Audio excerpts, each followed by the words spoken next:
교수님, 이 데이터 정말 맞습니까? 2023년 가을 30년 넘게 세계 경제를 가르쳐온 한 경제학자는 이 한 문장으로 모든 확신이 흔들리기 시작했습니다. 한국의 소프트 파워 성장률 47%, 영국의 4배, 프랑스와 일본을 압도하는 수치였습니다. 처음엔 통계 오류라 생각했습니다. 하지만 문화, 브랜드, 디지털 영향력까지 모든 지표가 같은 나라를 가리키고 있었습니다. 70년 전 세계에서 가장 가난했던 나라, 천연 자원도 없고 인구도 많지 않은 작은 나라. 그 나라가 지금 500년 제국의 역사를 가진 영국보다 더 빠르게 성장하고 있다면 여러분은 믿으시겠습니까? 저는 그날 밤 제가 20년 전에 쓴 논문을 다시 꺼내 들었습니다. 그리고 깨달았습니다. 내가 틀렸구나. 그래서 저는 결심했습니다. 이 모든 변화의 현장, 대한민국으로 직접 가보겠다고 말입니다. 이 영상은 한 경제학자가 평생 믿어온 이론이 완전히 무너진 이야기입니다. 잠깐. 아직 구독과 좋아요 누르지 않으셨다면 딱 1초만 시간 내서 부탁드립니다. 감사합니다. 작은 나라, 거대한 영향력. 영국 경제학 교수가 목격한 대한민국의 진짜 이야기. 2023년 가을, 런던. 제 연구실 책상 앞에 앉아 있었습니다. 저는 30년 넘게 세계 경제를 가르쳐온 제임스 톰슨입니다. 그날 아침 한 통의 이메일이 제 모든 것을 바꿔놓았습니다. 발신자는 제 제자였습니다. 케임브리지 대학에서 박사과정을 밟고 있는 똑똑한 친구였죠. 제목은 이랬습니다. 교수님, 이 데이터 믿을 수 있습니까? 저는 첨부 파일을 열었습니다. 그리고 첫 페이지를 보는 순간 숨이 멎었습니다. 한국 12위, 프랑스 13위, 일본 8위, 영국 2위. 처음에는 그래, 한국이 잘하고 있구나 정도로 생각했습니다.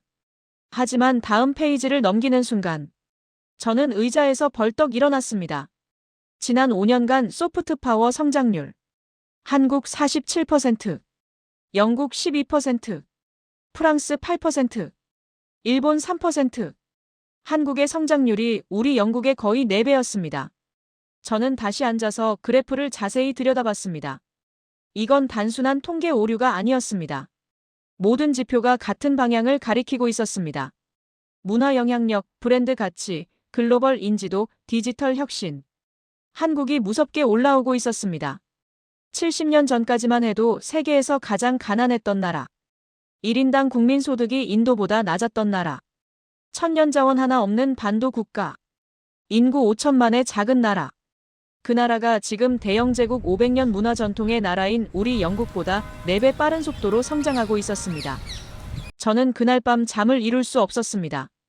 책상 위에는 제가 20년 전에 쓴 논문이 놓여 있었습니다.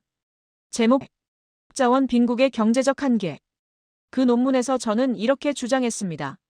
천연자원이 부족한 국가는 제조업으로 어느 정도 성장할 수 있지만 진정한 경제 강국이 되기는 어렵다. 특히 문화와 소프트 파워 영역에서는 오랜 역사와 전통을 가진 국가를 따라잡기 힘들다. 20년 전에 저는 한국을 그런 나라로 분류했습니다.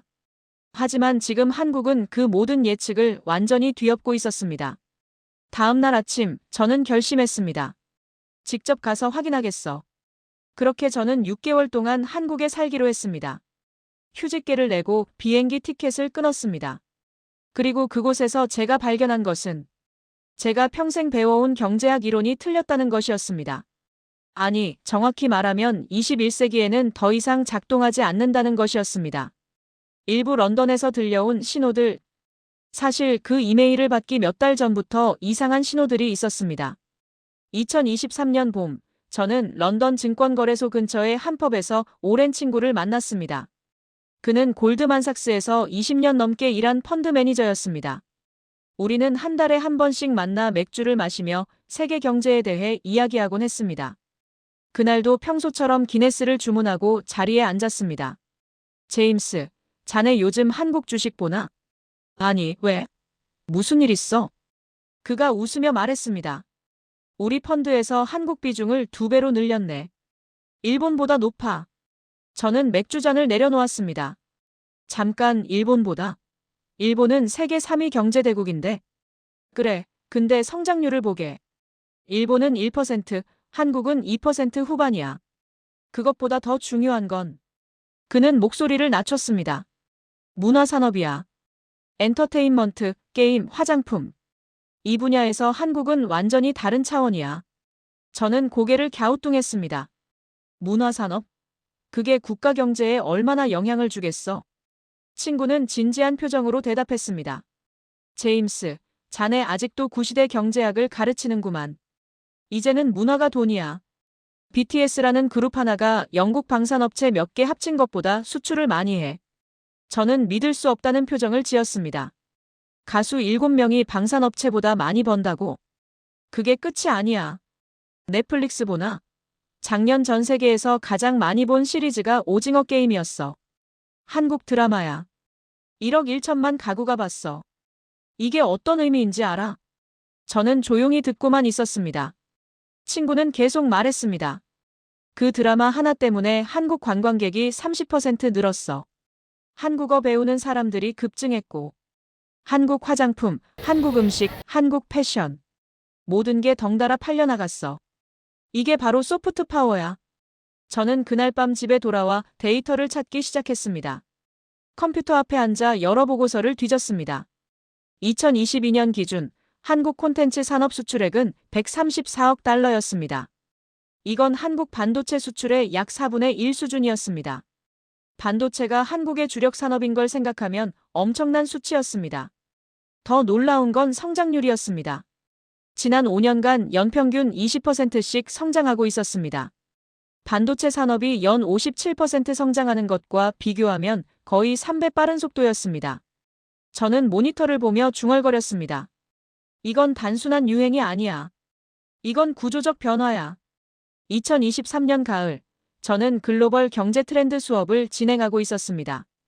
그날 주제는 21세기 경제 강국의 조건이었습니다. 100명 정도의 학생들이 강의실을 가득 채우고 있었습니다.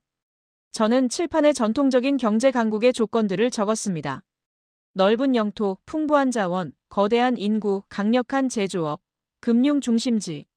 자, 여러분. 이것이 우리가 200년 동안 배워온 경제 강국의 조건입니다. 저는 칠판을 가리키며 설명을 이어갔습니다. 영국을 보세요. 18세기 석탄혁명으로 시작해서 전 세계 식민지를 경영했죠. 넓은 영토, 풍부한 자원, 그리고 강력한 해군력이 있었습니다. 미국은 어떻습니까? 광활한 영토와 석유, 천연가스, 그리고 3억 명이 넘는 거대한 소비 시장이 있습니다. 중국도 마찬가지입니다. 14억 인구와 막대한 자원, 그리고 세계의 공장이라 불리는 제조업 기반이 있죠. 학생들이 고개를 끄덕이며 필기했습니다. 그때 한 학생이 손을 들었습니다. 아시아계 여학생이었는데 늘 날카로운 질문을 하는 학생이었습니다. 교수님, 그렇다면 한국은 어떻게 설명하실 수 있습니까? 저는 잠시 말을 멈췄습니다. 한국이요? 무슨 의미인가요? 학생은 자신의 노트북을 들어보이며 말했습니다. 지난주 이코노미스트에서 한국을 21세기형 문화 강국이라고 평가했습니다. 그리고 파이낸셜 타임스는 한국의 소프트 파워가 유럽 선진국들을 빠르게 따라잡고 있다고 보도했습니다. 다른 학생이 거들었습니다. 교수님, 저희 기숙사에서 한국어 스터디 그룹이 생겼는데요. 신청자가 50명이 넘었습니다. 중국어 반보다 많습니다. 또 다른 학생이 말했습니다.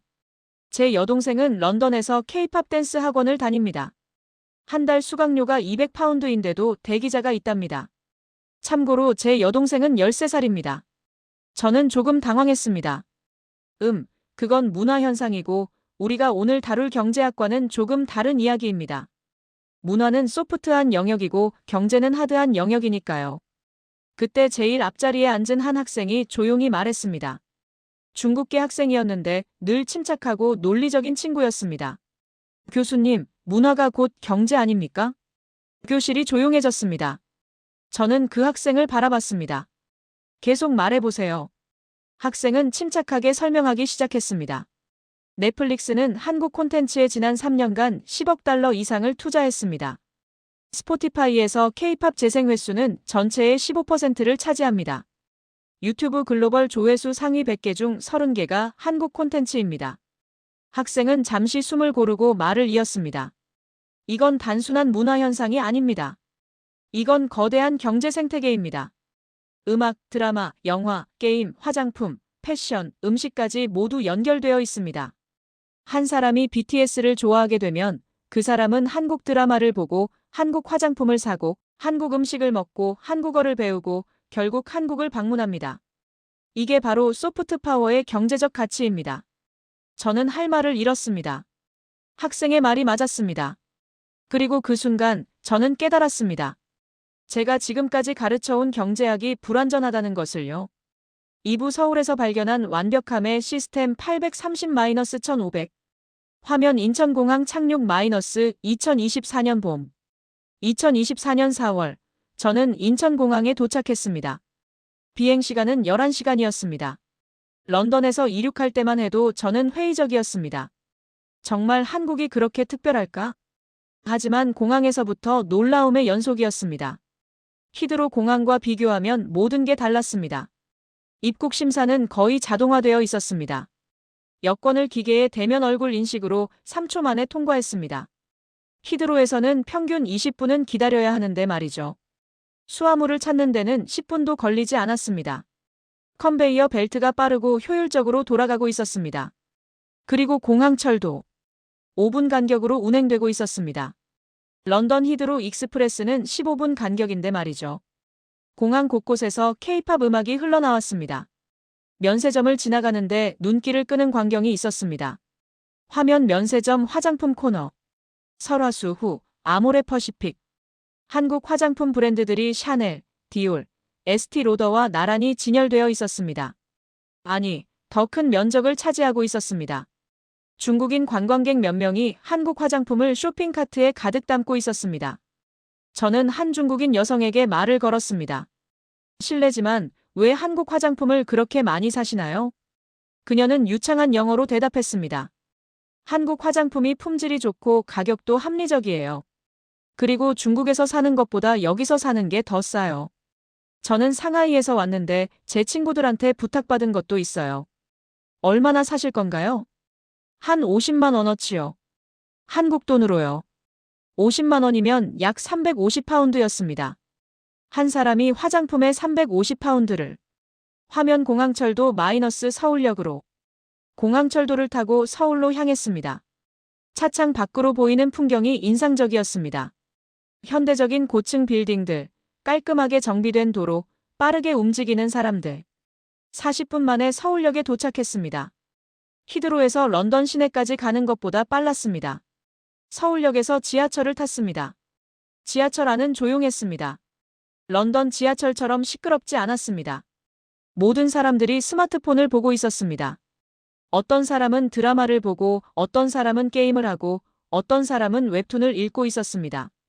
저는 주변을 관찰했습니다. 40대로 보이는 남성은 리니지라는 게임을 하고 있었습니다. 20대 여성은 넷플릭스에서 드라마를 보고 있었습니다. 30대로 보이는 여성은 컬러풀한 만화를 읽고 있었습니다. 웹툰이라고 하더군요. 모두가 콘텐츠를 소비하고 있었습니다. 화면 강남 호텔 체크인. 제가 묵을 호텔은 강남에 있었습니다. 체크인을 하는데 프런트 직원이 완벽한 영어로 말했습니다. 톰슨 교수님 환영합니다. 저희 호텔 앱을 다운받으시면 모바일 키를 사용하실 수 있습니다. 또한 룸서비스, 컨시어지 서비스도 앱으로 이용 가능합니다. 앱을 깔자 모든 것이 연결됐습니다. 방번호, 체크아웃 시간, 호텔 시설 안내, 주변 맛집 추천까지. 심지어 룸 온도 조절도 앱으로 할 수 있었습니다. 런던의 5성급 호텔도 이 정도는 아닌데. 화면 강남 거리 마이너스 저녁 7시. 짐을 풀고 거리로 나갔습니다. 4월 저녁 7시 해가 아직 남아 있었습니다. 강남 거리는 활기가 넘쳤습니다. 높은 빌딩들 사이로 네온 사인이 빛나기 시작했고 거리 곳곳에서 음악이 들려왔습니다. 카페마다 젊은 사람들로 가득했습니다. 그들은 노트북을 펴놓고 일하거나 친구들과 수다를 떨거나 혼자 책을 읽고 있었습니다. 저는 한 카페에 들어갔습니다. 스타벅스였는데 런던의 스타벅스와는 분위기가 달랐습니다. 메뉴판을 보는데 영어, 중국어, 일본어로 모두 번역되어 있었습니다. 아메리카노를 주문하고 자리에 앉았습니다. 옆 테이블에서 두 젊은 여성이 대화를 나누고 있었습니다. 영어를 쓰고 있었는데 억양으로 보아 한국인은 아닌 것 같았습니다. 저는 조심스럽게 말을 걸었습니다. 실례지만 어느 나라에서 오셨습니까? 한 여성이 웃으며 대답했습니다. 저는 프랑스 파리에서 왔고 친구는 독일 베를린에서 왔어요. 관광 오셨나요? 아니요, 저희는 여기서 일해요. K-팝 기획사에서 마케팅 일을 하고 있습니다. K-팝 기획사요? 네, 저희 회사는 유럽 시장을 담당하고 있어요. 요즘 파리와 베를린에서 K-팝 콘서트 준비하느라 바빠요. 저는 놀라서 물었습니다. 유럽에서 K-팝이 그렇게 인기가 많나요? 프랑스 여성이 진지하게 대답했습니다. 교수님, 작년에 파리에서 열린 블랙핑크 콘서트 아세요? 5만 명이 왔어요. 티켓이 3분 만에 매진됐고요. 저도 티켓 구하려고 1시간 동안 새로 고침 눌렀어요. 독일 여성이 거들었습니다. 베를린도 마찬가지예요. K-팝 팬클럽만 10개가 넘어요. 한국어 배우는 독일 젊은이들도 엄청 늘었고요. 제 친구 중 한 명은 한국어 배우려고 대학교에서 부전공으로 한국학을 선택했어요. 저는 커피를 마시며 생각했습니다. 이건 단순한 유행이 아니야. 이건 문화적 지각 변동이야. 화면 홍대 거리 마이너스 다음날 저녁. 다음날 저녁, 저는 홍익대학교 주변인 홍대를 방문했습니다. 서울대 김 교수가 추천해준 곳이었습니다. 홍대는 젊음과 예술이 넘치는 곳이었습니다. 거리 곳곳에서 버스킹 공연이 열리고 있었습니다. 한 그룹이 완벽한 안무와 함께 노래를 부르고 있었습니다. 5명의 젊은이들이었는데 동작이 칼같이 일치했습니다. 노래 실력도 놀라웠습니다. 저는 런던에서 거리 공연을 많이 봤습니다. 하지만 이곳 공연자들의 실력은 완전히 다른 레벨이었습니다. 프로 수준이었습니다.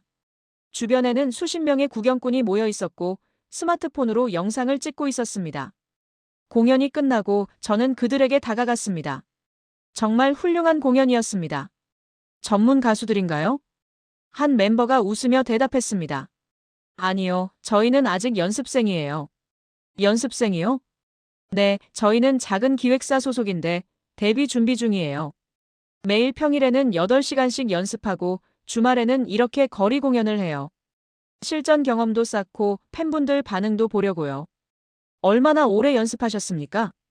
이 멤버는 3년 됐고요. 저는 4년, 막내는 2년 됐어요. 저는 깜짝 놀랐습니다. 3년, 4년을 연습하고도 아직 데뷔를 못했다니. 런던에서는 오디션 프로그램 나가서 1년 정도 준비하면 바로 데뷔하는데. 데뷔는 언제쯤 하실 계획인가요? 글쎄요, 회사에서 아직 준비가 더 필요하다고 하셔서요. 올해 안에 데뷔하는 게 목표예요. 그렇게 오래 기다리는데도 포기하지 않으시네요. 네, 저희는 이 일이 정말 좋아요. 그리고 언젠가는 저희 음악을 전 세계 사람들이 들어줄 거라고 믿어요. 그들의 눈빛에는 확신이 담겨 있었습니다. 화면 대학로 식당 마이너스 같은 날 밤 9시.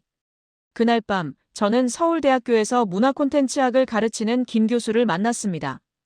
50대 중반의 김 교수는 한국 엔터테인먼트 산업을 20년 넘게 연구해온 전문가였습니다. 우리는 대학로의 한 한식당에서 저녁을 먹었습니다. 김 교수님, 한국 엔터테인먼트 산업의 비밀이 뭡니까? 왜 이렇게 완성도가 높습니까? 김 교수가 웃으며 대답했습니다. 비밀이라기보다는 시스템이죠. 그리고 한국인의 완벽주의가 결합된 거예요. 시스템이요? 네, 한국은 연습생 시스템을 완성했어요. 어린 나이부터 체계적으로 트레이닝하는 거죠. 노래, 춤, 연기, 외국어, 심지어 매너 교육까지 전부 시킵니다. 보통 몇 살부터 시작합니까? 빠르면 10살, 늦어도 15살 전에는 시작해요. 그리고 평균 3년에서 5년을 연습합니다. 어떤 경우는 7년, 8년씩 연습하는 경우도 있어요. 그렇게 오래 연습하는 이유가 뭡니까? 김 교수는 진지한 표정으로 설명했습니다. 완벽함 때문이에요. 한국 대중은 완벽함을 요구해요. 노래가 조금이라도 불안정하면 바로 비판받아요. 춤 동작이 조금이라도 어긋나면 온라인에서 난리가 나죠. 그래서 데뷔 전에 완벽하게 만드는 거예요. 그리고 이제는 국내 시장만 보는 게 아니에요. 처음부터 글로벌 시장을 목표로 해요. 그래서 영어는 기본이고 중국어, 일본어도 배우고 각 나라의 문화도 공부해요. 그런 투자가 회수가 됩니까? 물론이죠. 한번 성공하면 엄청난 수익이 나와요. BTS를 보세요. 한 해 수익이 수천억 원이에요. 그리고 이제는 음악만이 아니에요. 광고, 드라마, 예능, 해외 투어, 굿즈 판매까지. 하나의 거대한 비즈니스 생태계가 만들어진 거예요. 식사를 마치고 김 교수는 저를 한 공연장으로 안내했습니다. 오늘 신인 그룹 쇼케이스가 있어요. 한번 보시죠. 화면 작은 공연장 마이너스 밤 10시. 공연장은 작았지만 200여 명의 관객으로 가득 찼습니다. 대부분 10대, 20대 젊은이들이었습니다. 조명이 꺼지고 무대에 5명의 젊은이들이 올라왔습니다. 음악이 시작되는 순간 저는 숨이 멎을 것 같았습니다. 안무는 칼 같았고 노래는 완벽했고 무대 장악력은 놀라웠습니다. 조명, 의상, 음향까지 모든 게 프로페셔널했습니다. 이들이 신인이라는 게 믿기지 않았습니다. 런던 웨스트엔드의 뮤지컬 배우들만큼이나 훌륭했습니다. 아니, 어떤 면에서는 더 나았습니다. 에너지가 달랐습니다. 공연이 끝나고 저는 김 교수에게 물었습니다. 이 친구들은 몇 년 연습했습니까? 평균 4년 정도 됐을 거예요. 리더는 5년 반 정도 됐을 거고요.